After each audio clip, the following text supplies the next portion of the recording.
오늘은 좀 짧은 것들이 2개 있고 좀 짧은 편이죠. 뭐 3개 정도 읽어드릴게요. 공부하시다가 다 도움되신 얘기고, 그 양심이 답이다 이런 확신을 준 것도 전순록도 꽤 영향을 많이 줬어요. 전순록에 왕양명이 이제 고백을 하는데, 왕양명 학문은 오로지 이거거든요. 치양지. 양지가 양심이죠. 양심. 그래서 양심만 이게 이룰 지자거든요. 그러니까 일이 있건 없건 언제 어디서든 양심만 따르면 그게 답이다. 본인이 그렇게 이걸 이제 젊어서 주장하고, 나이 들어서 보니까 그래도 좀 미진했던 게 있었던 거죠. 나이 들어서 더 실전을 구르다 보니까 정말 치양지 하나면 족하더라 하는 고백을 해요. 그러면서 이 얘기를 해요. 팔을 여럿 부러뜨려 본 의사가 이제 명의가 되듯이 나도 많은 실수를 하고 보니 진짜로 치양지가 정말 답이라는 걸 알겠다. 이게 어느 순간에서 양심만 따르라는 거예요. 그래서 이런 얘기들이 저한테 힘이 된 거죠. 진짜 양심이 답이다라고 말할 수 있게 된. 그래서 위대한 철인들이니까 말씀 좀 들어보면, 여기에 또 재밌는 게 제자랑 문답하는 글들이 많아요. 혼자 얘기한 거 제자가 기록해 놓은 것도 있지만, 이게 제자들이 기록한 글이기 때문에 전순록은 이제 질문하고 문답해서 얻은 답들도 있고요. 보시면 이 육징이 기록한 글인데, 지금 보시는 내용은 육징이 이렇게 물어봐요. 여러분 이 육징이라고 생각 한번 답을 한번 진지하게 들어보세요. 책을 보다가 자명하지 않은 것이 있으면, 책을 읽다가, 여기서 책은 이제 고전 경전이겠죠. 유교 경전들을 보다가 명백하지 않은 부분, 찜찜한 부분이 나타나면 어떻게 해야 됩니까? 라고 물어본 거예요. 왕양명이 뭐라고 했는지 보세요. 이것은 왜 너가 자명하지 않냐면 오직 문자의 의미만 추구했기 때문이다. 이 글자가 뭔 뜻일까만 연구했기 때문에 답이 안 나온 거다. 그래서 자명하지 않은 것이다. 이렇게 해서는 또한 옛날 선비들이 학문하는 것에도 미치지 못할 것이다. 글 달달 외던 양반들한테도 못 미칠 거다. 그들은 단지 많이 읽어서 이해하였다. 그들의 학문은 비록 이해하는 것이 지극하여 문자의 의미에는 자명하고 분명하였다. 여기 예전에 훈구학파라고 합니다. 논어면은 논어 글자를 샅샅이 사전적으로 조사하는 파. 글자는, 말은 이렇게 설명을 해내는데 뭔 의미냐 하면 막히죠. 그러니까 이 양반들은 글자에는 자명했는데, 문자에는 자명했는데, 문자의 의미에는 자명하고 분명했는데, 그러나 죽을 때까지 얻는 것이 없었다. 자기 내면의 이런 양심의 세계에 대해서는 하나도 이해를 못한 거죠. 그래서 이 왕양명은, 또 제가 항상 그리는 그림 하나 그려놓고 할게요. 우리 안에 이 양심이 있고, 우리 겉의 마음, 우리 에고의 욕심이 있고, 이 참나의 양심이 있다면요, 왕양명은 요 양심이, 요 욕심은 이니에지를 안 따르죠. 근데 양심은요, 요 양심이라는 마음하고 이니에지라고 하는 이 주작에서부터 리라고 하던 겁니다. 왕양명도 요걸 똑같이 파요. 이게 주자는 우리 마음 안에 리가 있다. 원리가 있다. 로고스가 있으니까 우리 마음이 로고스를 따라야 된다. 이런 얘기를 많이 했다면, 왕양명은 그러면 그게 우리 마음 중에 양심이 그대로 로고스 아니냐 이거죠. 주자도 이런 얘기를 하지만 딱 양심이 로고스다라고 얘기하기보다는 우리 마음 안에 로고스가 있는데, 우리 마음을 로고스를 구현 못하니까 열심히 노력해서 로고스를, 이 주자는 우리 본성이 로고스다 측면을 더 강조하면, 왕양명은 그게 그냥 우리 마음이다. 이게 뭔 차이냐면요, 내 마음에서 하고 싶으면 그게 진리인 거다. 내 마음에서 하기 싫으면 진리가 아닌 거다. 더 우리 마음에서 실감나게 느껴지는 그 느낌에 더 집중한 거예요. 그래서 우리 이 양심이라고 하는 건 내 마음이니까, 내 마음이 좋아하는 거는, 즉 양심이 좋아하는 건 선인 거고, 양심이 싫어하는 건 악인 거다라는 설명을 해요. 이게 주자랑 다른 건 아니에요, 크게. 주자도 결국은 양심 안에 새겨져 있는 로고스에 집중한 건데, 양심 안에 새겨져 있는 로고스나 본성에 집중했다면 주자는, 왕양명은 그게 마음이라는 사실에 더 집중해요. 우리 마음이다. 그러니까 내 마음에서 자명한 거는 진리인 거고 찜찜한 거는 진리가 아닌 거다. 이렇게 해서 훨씬 접근하기 좀 편하게 도와줘요. 그래서 이 왕陽明주장은 여기 좀 음미해 볼 필요가 있는 게 여러분이요 가장 욕심과 또 이걸 둘로 나눠 보면 크게 보면 욕심인데 요 양심을 막는 게 욕심과 심리적인 장애랑 무지, 편견과 같은 지적인 장애죠. 이 두 가지가 여러분 마음을 막아서 양심을 이해하는 걸 여러분 양심 이해하는 걸 막아서 우리가 진리를 모른다고 생각하고 진리를 밖에 있는 거라고 생각하는데 사실은 여러분이 여러분 양심을 온전히 알고 사면요. 뭐가 진리인지 아닌지 그냥 아실 수 있다는 거예요. 여러분 양심에서 하자는 게 진리고 하지 말자는 게 진리가 아니라는 거예요. 여러분은 그 정도로 투명하게 이미 여러분 양심이 그대로 진리이기 때문에 또 주자식으로 말해도 진리 그대로의 마음이기 때문에 여러분은 진리를 모르시면 안 돼요, 사실. 욕심과 무지가 막으니까 모르시는 거지, 여러분. 이런 장애만 없다면 여러분은 사실은 어떤 순간에 여러분을 갖다 놔도 판단 바로바로 해야 맞습니다. 그래서 원래 그 만들어놓은 그 인간의 원형을 찾아낸 양반들이 성인이지 특이한 걸 만들어낸 사람들이 아니에요. 원래 그러라고 만들어놨는데 욕심이 앞을 가리니까 이게 안 돼요. 근데 욕심이 정화된 사람들은 자기 내면의 양심이 그대로 진리이기 때문에 양심이 하자는 대로만 하면 돼요. 요게 되게 이제 재밌는 얘기지만 이건 주자나 양명이나 똑같아요. 설명하는 방식이나 접근하는 포인트가 좀 다른 것뿐이에요. 그러니까 지금 이런 걸 좀 전제하고 들어보세요. 그냥 죽을 때까지 얻는 게 없는 게 문자는 해박한데 자기 내면의 양심의 소리는 하나도 못 들었으니까 결국에는 자명한 게 하나도 없다는 거죠. 그래서 여러분이 고전 읽다 막히면 여러분 양심이 이걸 어떻게 느끼는지를 보셔야 돼요. 자명하다고 하는지 찜찜하다고 하는지. 여러분 양심을 이해해야 돼요. 고전을 가지고 여러분 양심을 자극해서 내면의 소리를 들어야 여러분이 진짜 자명해집니다. 그래서 글자만 보니까 경전이 자명하지 않지 이 얘기를 한 거예요. 마땅히 마음의 본체 자리에 노력을 기울여야 한다. 대저 자명하지 않고 실천할 수 없다면 마땅히 자신의 마음 위에서 체득하여 합당하게 해야 된다. 여러분이 이해가 안 된다거나 구현이 안 된다는 건 무지나 아집 때문이거든요. 결국 여러분 마음에서 닦아야지 글자만 가지고 승부 보려고 하지 마라 이거죠.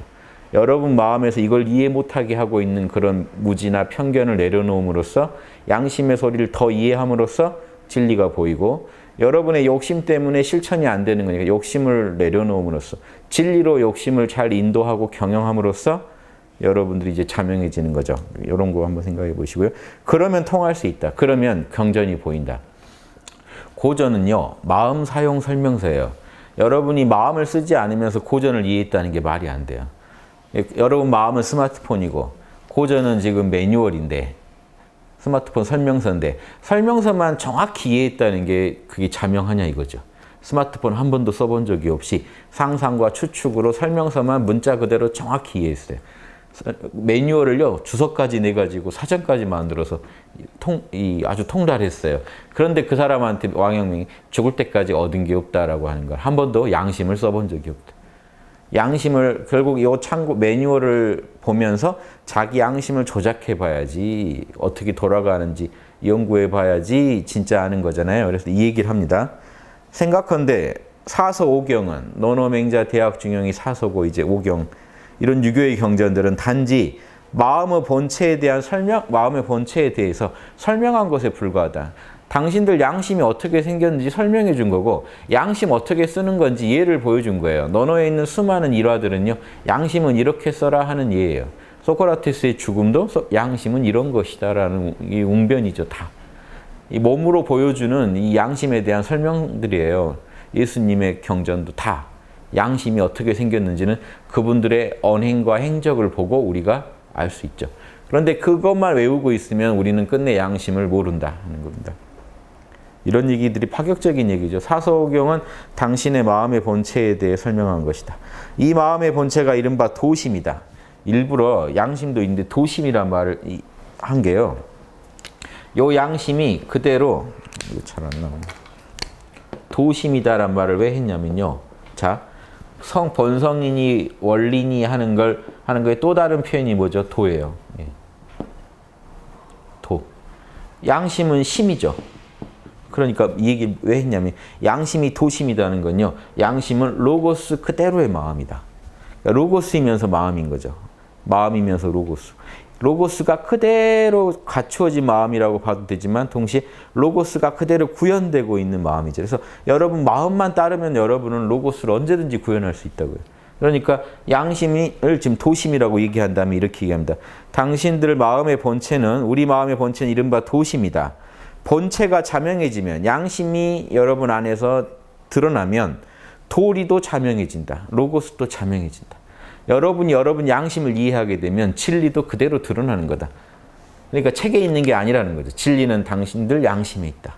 책은 자극제죠. 참고서죠. 이걸 참고해서 여러분 양심을 연구해 보니까, 자극을 주고 연구해 보니까 내 속이 이렇게 생겼구나 하는 걸 알게 된다는 거죠. 그래서 본체를 자명하게 밝히는 것하고 도리를 자명하게 밝히는 것, 이 내 마음의 본체를 자명하게 드러내는 거랑 진리를 드러내는 거랑은 절대 둘이 아니다. 이것이 학문의 가장 핵심되는 곳이다. 여러분 공부하실 때, 고전 공부한다 할 때, 특히 이 사서성경 공부하러 다닌다 그러면요, 이 공부하는 방식에 따라 전혀 다른 결이 펼쳐집니다. 즉 한자를 공부하려고, 한문을 공부하려고 사서성경을 보는 분들은 문자만 진짜로 물리 트는 게 목적이거든요. 문자가 진행되는 결만 알면 돼요. 문자를 어떻게 논리적으로 이 한문을 통해 펼쳐내는지만 알면 돼요. 한자를 써가지고 어떻게 문장이 이루어진 요것만 알면 되거든요. 내용은 사실 상관이 없다는 거죠. 그런데 도학으로, 철학으로 사서성경을 공부하겠다 그러면요, 한문 선생님이 그건 못 가르쳐줘요. 그 도학은. 도학은 논어 한 구절 읽으면서도 여러분들 양심을 지적해서 양심을 일깨워줘야 돼요. 여러분은 논어 한 구절 읽을 때마다 여러분 양심이 한번 드러나야 돼요. 그리고 양심이 드러날수록 내 양심은 이런 걸 자명하게 여겼어, 이런 걸 찜찜하게 여겼어. 그 안에 뭐가 들어있냐면 결이 들어있어요. 양심은 이렇게 움직이는, 사랑을 추구하는 로고스가 있고 정의를 추구하는 로고스가 있으니까 내 마음이 그렇게 움직였나 봐. 이런 식으로 마음에 대해서 이해하면서 마음이 움직이는 결도 이해하는 거죠. 그래서 결과 마음이 둘이 아니에요. 이 결, 마음이 움직이는 결, 마음의 속성과 마음이라는 실체가 둘이 아니라고요. 마음은 항상 이 속성대로만 움직이니까. 근데 우리 욕심은 이 속성대로 안 움직여요. 희노애락으로 움직이지. 그러니까 이 진리를 이해하고 싶으면 여러분 그냥 마음을 봐서는 안 되고 욕망과 무지를 다 내려놓고 여러분의 제일 순수한 마음을 가지고 연구해야 돼요. 가장 순수한 마음이 어떤 방식으로 움직이는지를 알면 여러분 마음도 알게 되고 여러분 마음이 움직이는 방식이라는 게 진리이기 때문에 진리도 알게 돼서 인간의 모든 문제를 풀 수 있는 어떤 그런 철학자가 될 수 있는 거죠. 성인이 될 수 있는 거죠. 하여튼 예전 어른들 다 알던 얘기입니다. 이거 명나라 때 얘기입니다. 지금부터 몇백 년 전에 이런 인간 마음에 대한 연구가 이렇게 돼 있는데, 지금 영성단체에서 마음 연구하는 거 볼 때요, 제가 왜 안타깝냐면 이분들은 얘기할 때 빠뜨리는 게 없어요. 정확히 얘기해요. 짧은 구절 하나에도 도의 전체가 담겨요. 근데 지금 요즘 영성단체들이 하는 얘기를 들어보면 장황한데 뭔가 많이 빠져 있어요. 힘들어 죽겠습니다. 그건 네 마음 때문에 힘든 거다. 다 내려놔라. 네 마음이 문제다. 이 말이 맞는 것 같죠.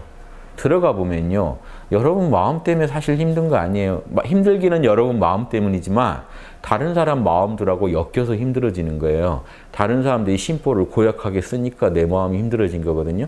근데 여러분 마음이 힘들어진다는 이유만으로 여러분 탓이라고 자꾸 돌리면요, 여러분은 해결책이 안 나와요. 참회하고 자책할 수밖에 없어요. 뭔가 크게 빠집니다. 뭐가 빠지냐면 여러분 마음이 힘드니까 그러면 어떻게 내려놔야 됩니까? 너 마음만 고쳐먹어. 그런데 분명히 내가 부당한 일을 당한 것 같습니다. 어떻게 고쳐먹어야 돼요? 부당하니 옳으니 따지지 마라는 말밖에 안 나와요. 결국은 선악을 못 따지게 막아야 돼요. 그런 논리에서는요, 선악을 따지지 말게 막습니다. 왜냐하면 다 너 탓이라는 게 포인트거든요. 그래서 우리 마음에서 그걸 내려놓기만 하면 된다는 거. 수많은 사이비단체가 그렇게 가르칩니다. 어디다 사람 모아놓고요, 계속 다그쳐요. 네 탓이다, 네 탓이다 해서 내 탓이라고 인정할 때까지 다그쳐요. 내 탓이다 하고 나면 편해져요. 다 내 탓이라고 하고 나니 갑자기 편해져요. 그걸 뭔가 체험한 거라고 생각해요. 깨어났다고 생각. 제가 그런 분들 만났어요. 그런데 그런 분 만났는데 다 당신 탓이라는 거를 거기서 인정해야만 거기서 졸업한대요. 근데 인정하고 왔대요. 너무 편하대요. 그런데 뭔 말을 하냐면요, 근데 내 직장 상사만은 아닌 것 같아요, 그 문제가. 그러니까 문제가 이제 꼬이는 거예요. 그 사람은 이거 내가 도저히 내 탓이 아닌 것 같다는 거죠. 이해되세요? 그러니까 그런 식의 방편은요, 되게 그 일시적인 방편밖에 안 돼요. 일시적으로는 편해져요. 그렇구나. 그렇게 내 탓으로 하고 나면 남을 막 욕하고 곱씹다가 이제 남에 대한 공격을 멈추고 내 마음을 일단 긍정적으로 바꾸는데 집중하게 되니까 잠깐은 편해지는데 여러분 양심에서 뭐라고 외치냐면 너는 지금 부당한 일을 당하고 있다. 바로잡아라라는 정의의 로고스가 발동해버리면 여러분은 다시 힘들어져요. 이 뭐냐면 양심하고 지금 욕심이 충돌해요. 내 탓이라는 욕심과 아니다. 지금 이거는 잘못돼서 그렇다. 여러 조건들이. 그걸 바로잡아라는 양심의 소리랑 그냥 내 탓으로 하고 끝낼래요라고 하는 욕심의 소리가 충돌이 나요. 저 그냥 용서하고 끝낼래요라는 것도 다 욕심입니다. 용서한다는 것도 욕심이고 로고스에서 나온 게 아니면 다 욕심이에요. 지금 나 편하자고 용서하는 것도 다 욕심이에요. 사실 자기 살고 싶어서 용서하는 거예요. 더 갖고 있으면 내가 죽겠으니까. 답도 없는데. 그런데 철인들의 진짜 성인들의 답은요. 그걸 네 탓이하고 끝내라는 게 아니라 바로잡으라는 거예요. 그게 바로잡히지 않으면 수많은 피해자가 나오고 수많은 또 다른 악이 또 창궐하게 될 것이다. 이 관계를 결국 풀어야 끝나는데 이걸 풀기보다는 내가 내 마음을 당장 진정시키는 거 여기에만 관심을 둔다는 거죠. 이것도 방편적으로는 필요해요. 잠깐은. 왜냐하면 내 탓이고 하고 일단 내 마음을 가라앉히는 거 요건 좋아요. 그런데 여기서 멈춰버리면 문제가 생겨요. 그러면 치료가 안 됐기 때문에 다시 저 내면에서 올라옵니다. 왜 네 탓이야 라는 게 또 올라와요. 그럼 그때마다 또 역시 욕심은 죽이기 힘들구나 하면서 자기랑 싸우기 시작해요. 이제 남은 이제 문제가 안 되고 자기가 자기랑 싸웁니다.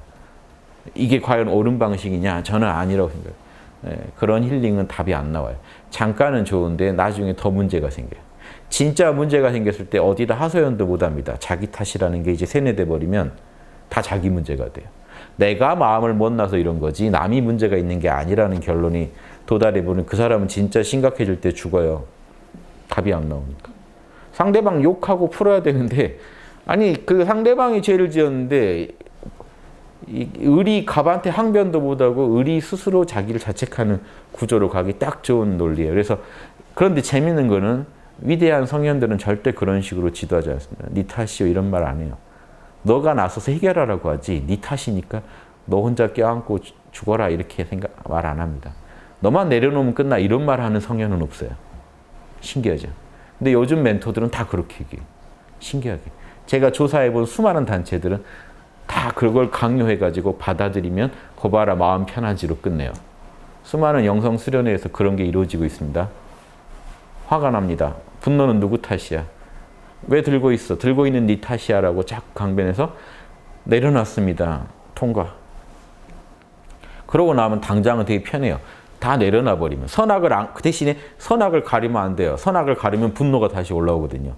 정의감이 작동하니까 양심을 자극 안 하려고 선악 판단 자체를 안 해요. 그러면서 그냥 내려놔 버려요.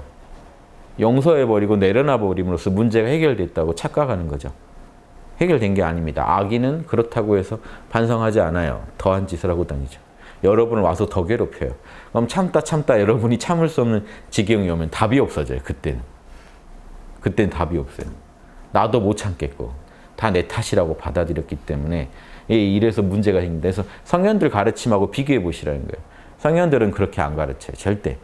영성에 조금이라도 도를 얻은 분들은요. 진짜 그 보살도와 그런 군자도에 입문한 분들은 절대 그렇게 안 가르칩니다. 선악을 엄정히 하라고 그래요. 그래서 그 선악을 따질 때 여러분의 욕심과 여러분의 편견으로 선악을 따지지만 말라는 거지 선악을 항상 분명히 따지라고 합니다. 그래야 문제가 해결되거든요. 그래서 내가 잘못했으면 사과하고 남이 잘못했으면 분노하라는 게 아니라 분노할 땐 분노하더라도 당신이 어떤 잘못을 했기 때문에 이런 결과가 일어난 겁니다라는 걸 가르쳐줘야 돼요. 그래야 그 사람도 조심해요. 서로. 그래서 제가 싸움 바람일이라고 싸워서라도 서로의 입장을 전달해가지고요. 막힌 데를 뚫어야 돼요. 그래야 이 문제가 해결됩니다. 그래서 이게 마침 자기도 용기도 없고 불안하던 차에 너만 마음 고쳐먹으면 된다고 가르쳐주니까 일단 수월하거든요. 남하고 안 싸워도 되고. 내 마음만 내려놓고 끝내는 걸로 처리하고 나만 용서하는 걸로 그냥 처리해요. 이게 안 돼요. 지난번에 그 기사를 하나 봤는데 가장이 어이없게 젊은 친구들한테 뭐 담배 피지 말라고 했다가 죽었는데 그 사람들이 그 젊은 친구들이 안 잡혀가고 돌아다니면서 오히려 놀린다는 거죠. 피해자 가족들을 놀린다는 이런 일까지 당해요. 그럼 거기서 네가 왜 거기에 반응을 해? 저 사람들이 놀리건 말건 그건 저 사람들 문제지 너는 반응하지 마라고 가르쳐 줄 수도 있다니까요. 몰라 우리 학당식으로 몰라죠. 그냥 몰라 괜찮아만 해. 저는 절대 몰라 괜찮아요 지도하지만 그것만으로 해결된다고 얘기 안 합니다. 그건 진통제예요. 잠깐 내려놓을 때는요. 저 사람들도 다 중생이고 다 무상하다라고 외칠 필요도 있는데 그래서 공정한 눈을 갖게 됐고 마음이 편안해졌으면 다시 냉정히 정의를 구현할 방법을 찾아내셔야 돼요. 그게 치양지입니다. 언제 어느 순간에도 양심을 붙잡지 않으면 여러분은 구원이 없어요. 그건 욕심이에요. 나 편하고 끝내고 싶은 거. 일단 여기서 일을 정리하고 싶은 거. 다 사실 여러분 욕심이죠. 근데 상대방은 여러분 욕심에 부응해 주지 않습니다. 결국 정의로만이 문제가 해결돼요. 그래서 이런 부분이 달라요. 제가 안타까운 게 요즘 영성의 수많은 구루들이 지도하는 방식과 제가 즐겨 읽는 고전들이 내놓는 처방은 달라요. 그래서 말씀을 드리는 겁니다. 그래서 여러분 안에서 냉정하게 봤을 때 이건 내 일이 아니라 하더라도 이건 분노해야 될 일이란 결론이 나오면 분노해야 돼요. 이건 내 일이 아니라 하더라도 냉정히 봤는데 이건 내가 참는 게 맞다. 친구가 이런 일 당했다면 내가 분명히 참으라고 권고했을 것이다 하는 일은 참아야 돼요. 근데 내가 친구라 하더라도 내가 남의 일이라 하더라도 내가 분명히 끝까지 투쟁하라고 얘기했을 법한 일이다 그러면 자기가 자기한테 그 충고를 해줘야 돼요. 이게 어려운 거예요. 참는 게 어려운 게 아니고 냉정하고 공정한 충고를 해주고 자기가 자기 자신한테 그 방향으로 마음을 끌고 가는 게 훨씬 어려운 겁니다. 그래서 이게 아마 어려우니까 안 권하시는 게 아닐까 싶긴 한데 그래도 올바른 처방을 해야 부작용이 없거든요. 그래서 그 말씀을 드립니다. 또 다음 일체는 우리 마음 안에 존재한다. 요 내용 한번 다뤄볼게요. 요거는요 아주 짧아요. 3줄인데 양명 선생이 혼자 한 얘기예요. 이걸 제자가 받아 적어놓은 건데 우리의 광명한 마음은 양심자리죠. 텅 비어있되 신령하게 알아차려서 이건 알아차리는 자리예요. 텅 비어있으면서 어떤 이원성도 없어요. 여기에는 욕망도 편견도 없어요. 텅 비어있으면서 알아차리고 있는 자리예요. 그러면서 절대 어두워지지 않아요. 언제 어디서도 알아차리고 있어요. 여러분이 기절을 해도 기절한 걸 알아차리고 있어요. 이 자리는. 요 자리, 자 그런데 재밌는 거 방금 이 얘기는요. 이 얘기 좀 더 나갈게요. 그런데 이 안에는 모든 만물의 원리가 갖추어져 있고 모든 일을 그 원리대로 모든 일을 욕심을 이용해서 욕심을 경영하면서 모든 일을 처리한다. 요 얘기는 지금 누가 할게요? 주자가 한 말이에요. 왕양명도 주자가 한 말을 지금 쭉 인용한 겁니다. 여기에 반대할 수가 없거든요. 그래서 서로 똑같다는 거예요. 주자나 왕양명은요. 마음에 대한 구조를 똑같이 이해하고 있어요. 다만 강조점이 주자는 우리 마음 안에 있는 로고스를 강조했다면 왕양명은 그 로고스를 갖추고 있는 마음을 강조한 거죠. 마음의 측면. 이 차이만 있지 똑같아요. 그래서 이제 왕양명이 몇 마디 더 보태요. 심유의 무리, 그러니 주자 말을 가지고 자기 주장을 하는 겁니다. 그러니 우리 마음 바깥에 로고스가 진리가 있는 게 아니고 심유의 무사, 우리 마음 바깥에 어떤 일이 있는 게 아니다. 여러분이 겪는 모든 일은요, 뭐예요? 여러분 생각, 감정, 오감이 작동하면서 일어나죠. 여러분이 겪는 모든 일은 여러분 마음에서 일어나는 일입니다. 지금 겪는 모든 일. 여러분 마음에 어떤 정보가 들어오지 않으면 여러분은 그 일이 일어나는지 안 일어나는지 알 수가 없어요. 즉 오감 정보건 생각 감정의 정보건 그게 우리 마음 안에 펼쳐질 때 여러분은 여러분 마음이 움직일 때 어떤 현상을 일어났다는 걸 알 수가 있죠. 그래서 여러분한테 닥치는 모든 일은 여러분 마음 바깥에 있는 일이 없어요.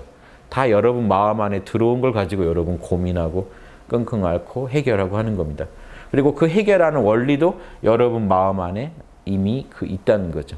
여러분 마음 밖에 있는 진리는 없다는 거죠. 여러분 마음 안에 모든 진리가 갖춰져 있고 사실은 여러분 마음 밖에 있다고 해도 그거는요. 사실은 진리는 하나이기 때문에 여러분 마음 안에 있는 진리랑 둘이 아니에요. 그러니까 모든 진리는 여러분 마음 안에 있다라고 말할 수 있는 겁니다.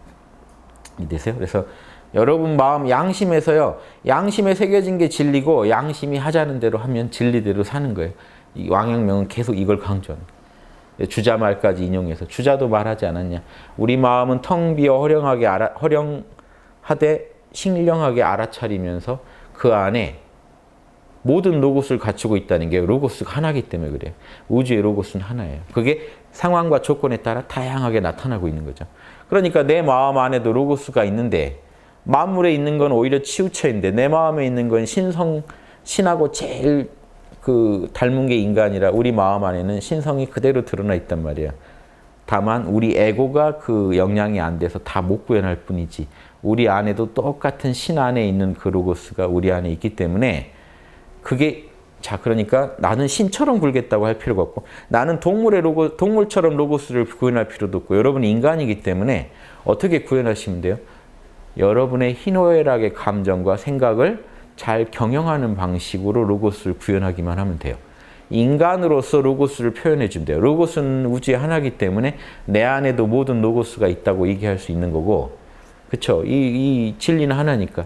그런데 나는 진리를 표현할 때 나는 인간의 조건에 맞게 표현해야 돼요. 그러니까 동물이 동물대로 진리를 로고스를 표현하듯이 나는 내 안에서 희노애락을 드러내고 그 희노애락의 욕망을 인의지로 경영하는 모습으로 진리를 구현하면 돼요. 이것만 잘하면 여러분은 진리를 완벽하게 구현하는 겁니다. 인간이란 존재를 통해서 인간이 표현할 수 있는 진리를 완벽하게 구현하시면 되는 거거든요. 그러니까 여러분 안에 진리가 완벽히 갖춰져 있습니다라고 해서 갑자기 여러분이 신이 되고 전지전능해질 수 있다는 얘기가 아니고요. 인간의 조건 안에서 그 완벽한 진리, 하나인 진리를 드러내시라는 거죠. 그 드러내는 방법은 지금 계속 왕陽明이 가르쳐준 대로 양심을 늘 따르면 된다는 겁니다. 그것도 한번 보시고. 그러니까 이 말도 신기한 말 같지만 요즘은 이제 뭐 과학자들도 이런 신비한 얘기 막 던지는데요. 우리 마음 밖에 진리가 없고 마음 밖에 사건이 없다. 모든 일은 여러분 마음 안에서 일어나고 모든 일을 관통하는 로고스는 이미 여러분 마음 안에 있다. 이 얘기입니다. 그래서 보세요. 여기 어떻게 또 연결되냐면요. 여러분 마음에 수많은 일들이 일어나죠. 사건이 일어나죠. 근데 그 사건은 로고스대로 일어나죠. 근데 이게 전체 여러분 마음 안의 일이죠. 그러니까 여러분은 여러분 마음 안에 일어나는 모든 사건을 처리해야 되잖아요. 처리할 때 뭘로 처리해요? 로고스로요. 그런데 여러분이 진리를 모르고 있다면 처리할 수 있나요? 처리 못하죠. 그래서 이 우주는 자연스럽게 여러분이 일어나는 모든 사건을 처리할 수 있게 진리를 이미 심어놨다는 거죠.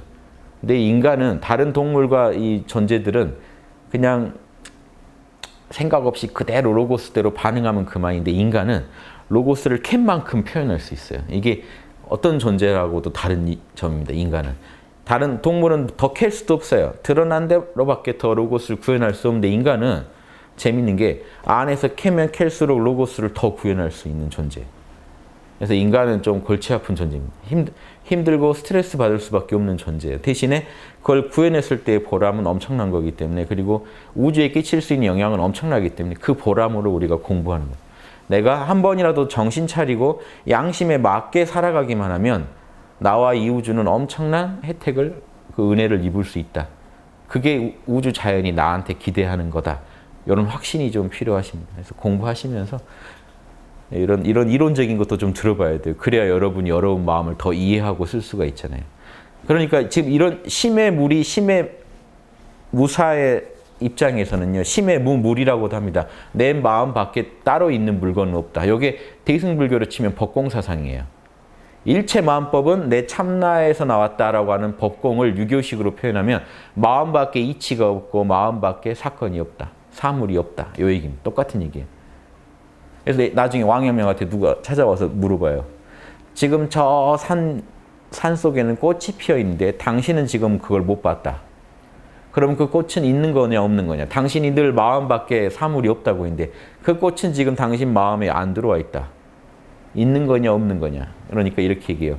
그 꽃을 아직 못 봤을 때는 그 꽃은 내 마음 안에서 아직 나타나지 않은 상태고 미발 상태고 내가 그 꽃을 봤을 때 내 마음 안에서 피어난다. 발동하게 된다. 그러니까 이미 있어도 지금 내 마음 안에 나타나지 않은 상태, 잠재된 상태로 있는 거다라는 이런 식으로 얘기해서 철저히 내 마음 안에 나타난 사물이 중요하다는 얘기를. 그리고 우리는 결국 우리 마음 안에 들어온 것만 인식할 수 있다는 그 얘기를 계속 강조합니다. 그러니까 그 유교 선비들 중에 가장 선사를 닮은 불교적 느낌을 주는 분이죠. 그래서 요 같은 말입니다. 그래서 근데 이게 진실이에요. 자명한 얘기예요. 여러분은 여러분 마음 안에 지금 나타난 존재만 지금 여러분이 존재한다고 알 수 있습니다. 그러면 지금 우리 아까 같이 그 산 위에 꽃이 피었는데 당신 마음에는 안 나타났잖아요. 정보로는 지금 들어와 있잖아요. 정보로 있으니까 산 위에 꽃이 피었다는 걸 알죠. 지금 정보가 없으면 내 마음 안에는 지금 그게 일어난 사건은 아니죠. 없다는, 그런 일은 없다가 아니라 내 마음 안에 아직 안 나타나 있다는 거예요. 나는 항상 내 마음 안에 나타난 정보와 그런 그 감각적 표상들과 이런 추상적 표상들, 다 사실은 정보예요. 그래서 불교는 마음법이라고 하잖아요. 모든 존재들이 지금 내 마음 안에서 나타날 때 사실은 그게 의미가 있는 거기 때문에 여러분 마음 밖에 어떤 사건이 없습니다. 그래서 여러분이 지금 여러분이 사는 세계라고 하는 모든 것도 여러분 마음 안에 들어와 있는 그만큼 가지고 여러분이 지금 고민하고 계신 거거든요. 그래서 그런데 우주가 여러분 마음에 이렇게 고민만 줬겠냐는 거죠. 처리하는 방식을 안 줬겠냐는 거죠. 처리하는 방식을 안 줬으면 우리는 이거 가지고 고민할 필요도 없어요. 그냥 막 살면 되는데 처리할 수가 있다는 거예요. 인간은 그 일을 바른 올바른 방식, 진리대로 우주 자연에 맞게 처리할 수가 있다는 거예요. 왜냐? 우리 마음 안에 처리하는 공식, 그 답도 있기 때문에. 그래서 로고스가 있고 그 로고스대로 우리는 대응할 수 있기 때문에 대응하는 것도 사건이죠. 일어나는 것, 나한테 다가오는 것도 사건이고 로고스대로 거기에 대처하는 것도 사건이고 그래서 우리 마음은 항상 로고스와 사건으로 이루어져 있습니다. 로고스, 진리를 가지고 사건, 생각, 감정, 오감을 조작해서 일을 일으켜요. 또 내가 일으키지 않았지만 생각, 감정, 오감에 외부에서 반응이 오면서 사건이 일어나요. 사건이 일어나고 해결하고 하는 이 모든 게 내 마음 속의 일이니까 내 마음 안에서 진리를 캐서 내 마음 속에 일어나는 사건들을 다 해결한다면 그게 이제 최고의 그 인간이 되는 비결이고 그걸 딱 간단하게 왕陽明은 치양지, 언제 어디든지 양심의 인도만 따라라. 양심이 답이다. 요 얘기를 하는 겁니다. 그러니까 여러분 양심에 답이 없다면 우리는 이제 이런 얘기를 할 필요도 없죠. 여러분 양심의 소리를 듣고 해봤더니 하나도 답이 안 나와요. 일이 더 엉망이 돼요. 그러면 이제 그 양심 버려야 되는데 한번 해보시고 우리가 버릴지 말지 따를지 버릴지는 해보시고 스스로 마음, 아까 왕陽明얘기했죠.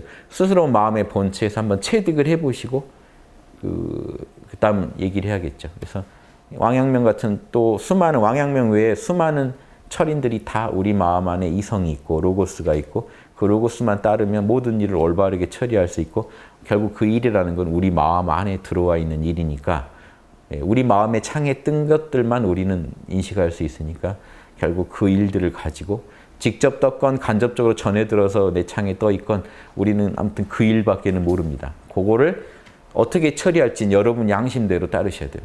간단하게 좀 요 컵이 있어요. 우리 마음 안에 컵이 들어왔어요. 펜이 들어왔어요. 어떻게 이걸 처리해야 됩니까? 책이 있어요. 책을 어디까지 읽어야 될까요? 언제, 어느 시점에, 어떤 방식으로 읽어야 될까요? 여러분 양심에 답이 다 있어요. 읽다가 마음이 조급해지면 양심이 찜찜하다고 합니다. 내려놓고 읽으시면 돼요. 앞 페이지 보는데 뒷 페이지에 정신이 가 있으면 양심이 그건 아니라고 합니다. 찜찜하다고 합니다. 지금 페이지에 몰입하라고 얘기합니다. 몰입하시면 돼요. 그래서 순간순간 여러분 마음에 일어나는 사건들을요. 가장 합당한 방식으로 처리하시는 거예요. 펜은요. 여기를 가지고는 못 쓰죠. 이쪽을 열어서 쓰라고 지금 온몸으로 말하고 있죠. 펜이. 나는 검은 색깔이라고 온몸으로 말하고 있죠. 각각 합당하게 우리가 처리해야 돼요. 컵은요. 뒤집어 놓으면 안 되죠. 물이 엎어지죠. 여기다 놔도 안 되죠. 로고스가 있어요. 안 넘어지는 자리에 놔두세요. 이게 마음법입니다. 만 가지 존재가 다 자기대로 법을 노래해요. 나는 어떤 존재라는 걸 노래하고 있어요. 여러분 양심만 이니지에 맞게 잘 쓰는 분들은 그걸 다 합당하게 조치를 취해줘요. 근데 요건 쉽죠. 이제 사람 마음하고 이제 맞닥뜨리기가 어렵습니다. 저쪽도 저쪽대로 욕심부리고 나도 나대로 욕심부렸을 때 이걸 합리적으로 경영한다는 건 참 어려워요. 그래도 연구하면요. 우리 양심 안에 있는 답을 가지고 연구하다 보면 해결할 수 있다는 거예요. 그걸 해결할 수 있는 인간들을 우리가 성인이라고 하는 거예요. 닦아가는 인간들을 군자라고 해요. 아직 완벽히 해결은 안 되지만 해결책을 찾은 사람들. 그래서 나날이 진부하고 있는 사람들은 군자라고 하고 해결 본 사람들은 성인이라고 하고 성인 가까이 간 사람들은 현인이라고 하고 이렇게 나눠서 불러주는 거예요. 그 아래는 그냥 중생이라고 하고요. 범부. 해결이 됐다 안 됐다 감도 못 잡고 해결책을 정확히 지금 못 찾고 있는 사람들. 해결책을 찾은 것 같은데 또 돌아보면 아닌 것 같고 지금 이런 상태는 본부 중생들입니다. 인간은 이렇게 영적 레벨이 나뉩니다. 이게 영성지능의 레벨이에요. 그래서 어려운 게 아니고 여러분이 한거할 수 없고 받아들일 수밖에 없는 자명한 공식이 로고스예요. 컵도 지금 여러분 받아들일 수밖에 없죠. 여기다 놓으면 멋있긴 한데 좀 버텨줬으면 좋겠는데 떨어져요. 여러분 욕심대로 하나도 안 돼요. 이걸 쓰긴 하지만 파란색도 좀 나왔으면 좋겠는데 절대 안 나옵니다. 공식대로만 나와요. 여러분이 어쩔 수 없는 게 공식이에요. 여러분 양심 안에 공식이 새겨져 있어서 여러분이 아무리 욕심이 나도 양심에서는 찜찜하다고 외치는 그거는 하시면 안 된다는 거죠. 지금 공식을 위배하면은 반드시 나와 나 모두가 피해를 입으니까. 이렇게 해서 접근하시면요. 누구나 다 문자로만 공부하지 마시고 자기 양심하고 친해지기, 소통하기 이 공부를 하시면요. 누구나 다 진리를 캘 수 있다는 거예요. 그게 철학의 진리고 철학자들은 다 자기 양심에서 진리를 캤어요. 그러니까 시대를 불문하고 2000년, 3000년 전에도 위대한 지성들이 나오는 겁니다. 지금 물질명이 극치에 이르렀는데 오히려 위대한 지성들은 안 보여요. 그냥 아주 그 자기가 아는 단편적인 로고스만 주장하는 분들이 많지 전체적인 로고스를 양심이 어떻게 생겼다라고 말할 수 있는 철학자들이 안 보인다고요. 여기 정신 문명은 쇠퇴했다는 증거예요.